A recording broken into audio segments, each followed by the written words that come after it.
to the Village Inn and to the What Comedy Open Mic Comedy Night. Thank you all for coming out. I'm your host tonight, Michael Bednar.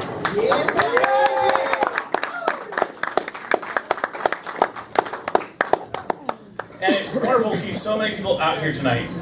So, I'm going to start you off a little bit with a little bit of story about myself. This is a kind of an interesting week for me. It has been about a year since I've started working at my job, and also about a year since I had my stroke. That's right, about a year ago, one of the most terrifying things in my life had ever happened, and I had a stroke. I went to the hospital, I got loaded in the ambulance, I shit my pants, it was awful. But I got a lot of fun out of it by being an absolute jackass to my friends and family. I got to call my family and tell them all the horrible news that I was in the hospital because I had a stroke. And as you can imagine, they took it pretty badly. You know, my mom's like, okay, I'm rushing up there right now. My brother was in near tears. But my dad had a really odd reaction to the news. His reaction was, okay, cool, see you later, bye, and hung up on me. It was kind of odd. And, you know, I was like, wow, my dad really took that well. I mean, I'm okay and all, but that was really taking it well.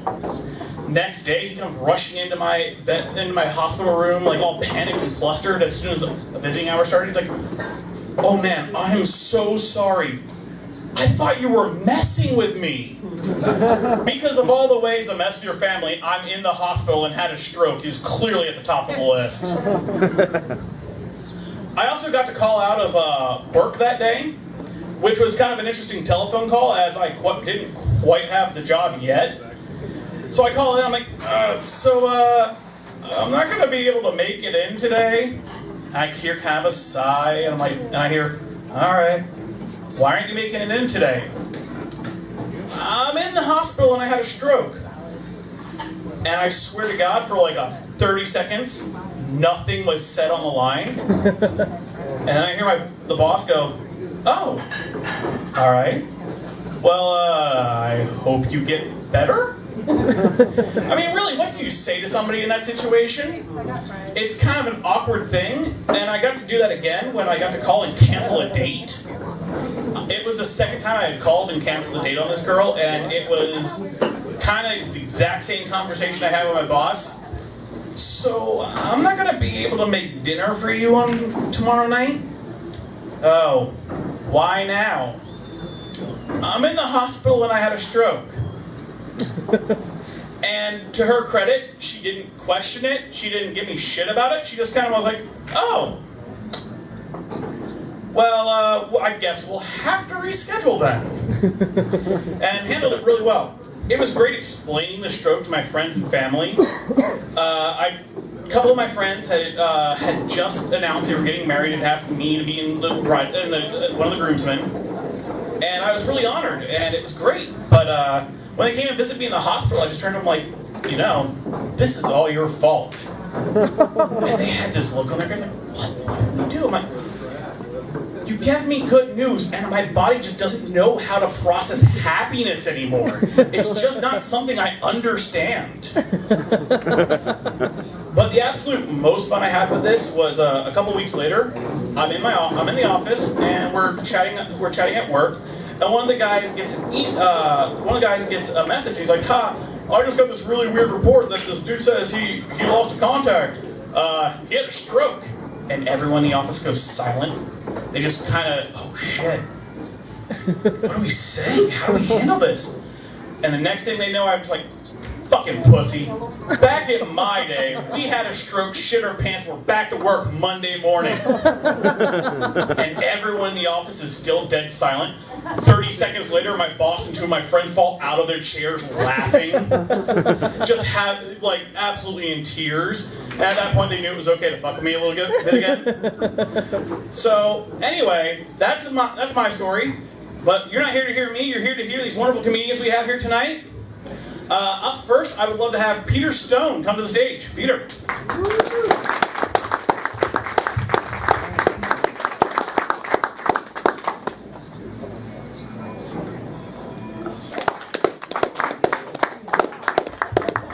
Ladies and gentlemen, let's have another round for Peter Stone and his lovely assistant, Lori.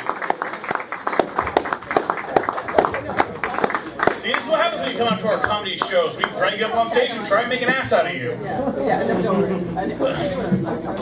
So I'm a giant comic book nerd, if you can't tell from the way I'm dressed, and I love learning about obscure superheroes and supervillains. Recently, I have discovered my new favorite supervillain.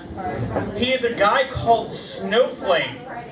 He has super speed, super strength, and incredible power, and he gets this power from cocaine. Little did everyone know that Charlie Sheen was this close to joining the League of Doom.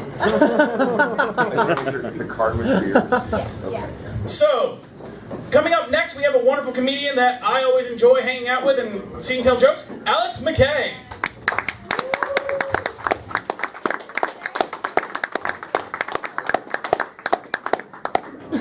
And Henry's roast. The what? Okay. I brought Henry up to do some group therapy with like paper bag puppets. Yeah, And I didn't get to catch most of I was that. like, tell me something. All right, and welcome back, Hear you of everybody. this fear. He's like, Thank small you people. for sticking And around. I was like, oh shit, am I still here? Open comedy night.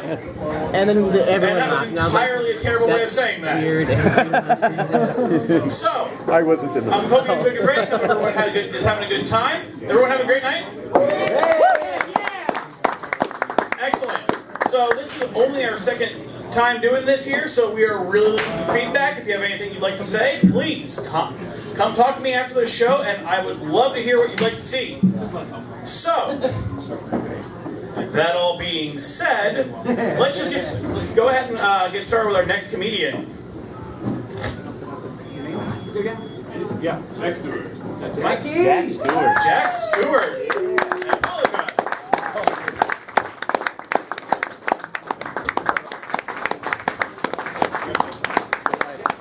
Okay, Jack Stewart, everyone. Another big hand for him. Jack Stewart performs at the Upfront. Catch him there regularly. And we have a new mic coming on. What's his name?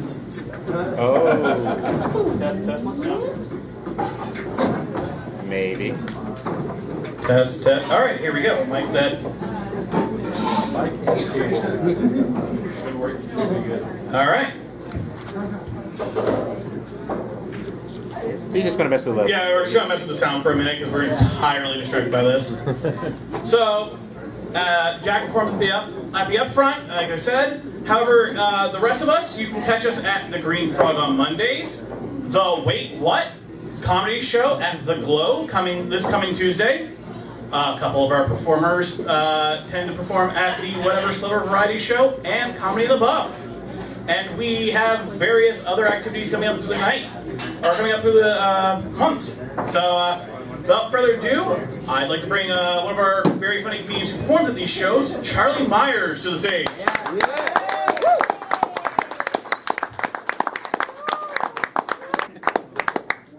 No.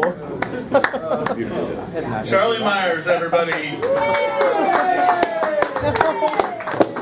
Thank God there are no 6-year-olds to hear him tonight. That's why I went on after 9, see? Yeah. It's good to So get for to those bring of my you who roommate. were here last night, we had a couple of younger kids in the audience last time, and our comedians had to curb their sets a little bit, or at least try to.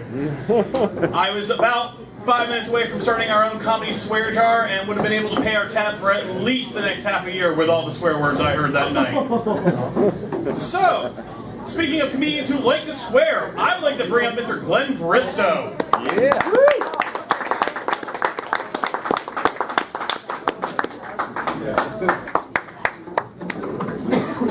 Glenn Bristow, everybody. So Glenn was talking about going out and getting drunk, and my friend, I like to go out and get drunk with my friends, but recently I have been the sober one, the DD. And let me tell you, that is the most miserable experience I tend to go through. Oh, no. I mean, it's not so bad normally. I mean, they throw up a little, they scream, they cry, they throw fits, whatever. I've dealt with that. I've dealt with way worse. But the one thing I've encountered with my drunk friends that I just can't stand is a couple of my friends kind of go a little overboard and start getting really emotional and crying. And that's just not something I'm ready to deal with. when my male friends break down and just start crying in front of me, it's kind of awkward. But more awkward than that is when in my one-bedroom apartment, they lock themselves in the bathroom and spend 30 minutes crying. Because, let me tell you, peeing off the second-story balcony is only fun until the neighbors come out. So, we have another comedian here for you tonight, one of my good friends who was a host of our first open mic night, Mr. G. Anthony Johnson. I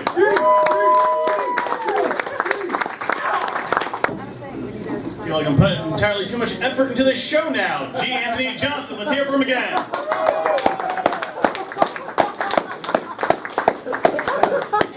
You know, Anthony was talking about how his car broke down, and I can empathize with that a little bit. My car hasn't broken down, however, it has had both of its front windows broken out independently of each other. And this really sucks. Like, I got one was broken out, and I got it replaced, and everything was good, and then somebody smashed out my passenger window. And the part of this that really aggravates me is the fact that nobody stole anything. Like, for some reason, I would have been totally cool with it if they had stolen stuff out of my car after they smashed our windows. But the fact that they smashed my windows out and then did nothing to the car after that really just leaves me irate. Alright, and with that, I'm going to bring up Mr. Seamus O'Carey to stage.